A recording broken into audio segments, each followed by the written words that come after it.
भूषणराव जाता भूषणरावानं हे पोहे खायला घालायचे का? चांगल्या 4 मिरच्या घाला आणि खायला घाला. म्हणजे कसं आहे, माफी मागायची आणि त्यानंतर हे पोहे खायला घालायचे. हा काय मागडा?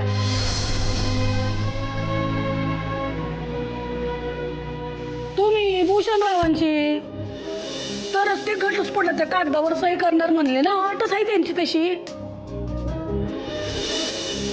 अहो होय, रातच्याला ऋतूचं आणि त्यांचं लय वाजलं नवं, तेव्हाच ते म्हणले की मधुरा नाक रगडल माझ्या पायाशी, तेव्हाच मी सया करण म्हणून बोलला की नाही.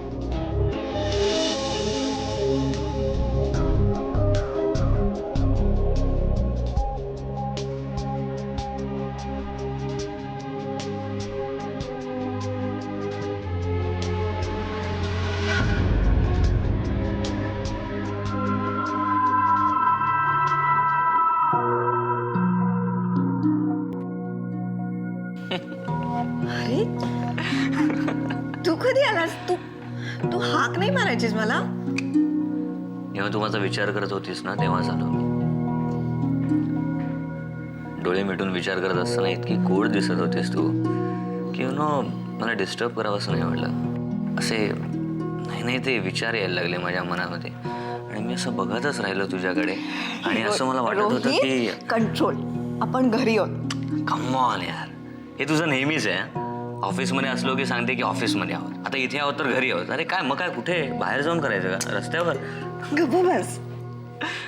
बरं काय कसला विचार करत होतीस? उलट सुलट विचार करून थकले मी रोहित, खरंच. सुरा, तू काय विचार करण्याचं मशीन आहेस का? सतत काही ना काहीतरी विचार करत असतेस. आता लग्न आपलं जवळ आलेलं आहे, ऑफिसचा सगळा प्रॉब्लेम सॉल्व्ह झालेला आहे. आनंदी राहायचं सोडून विचार कसला करत बसली आहेस? हा,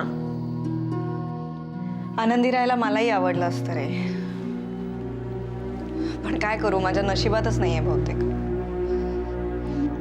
तुला माहितीये भूषणनी काय अट घातलीये? काय? त्यांनी सगळ्यांना असं सांगितलंय की जोपर्यंत मी त्याची माफी मागत नाही, त्याच्या पायावर नाक घासत नाही, तोपर्यंत तो हे घर सोडून जाणार नाहीये. काय? त्याची हिंमत कशी झाली असं बोलण्याची? त्यांनी असं सांगितलंय की मी असं केलं नाही तर तो ऋतूला डिवोर्सही देणार नाहीये. रोहित, सगळ्यात जास्त द्वेष करते मी त्या माणसाचा आणि त्याच्यासमोर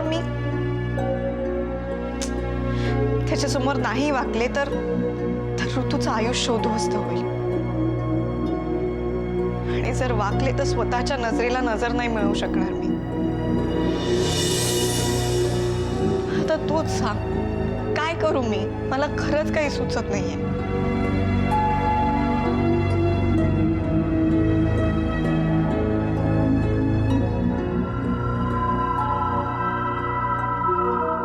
मला वाटतं तू त्याची माफी मागावीस.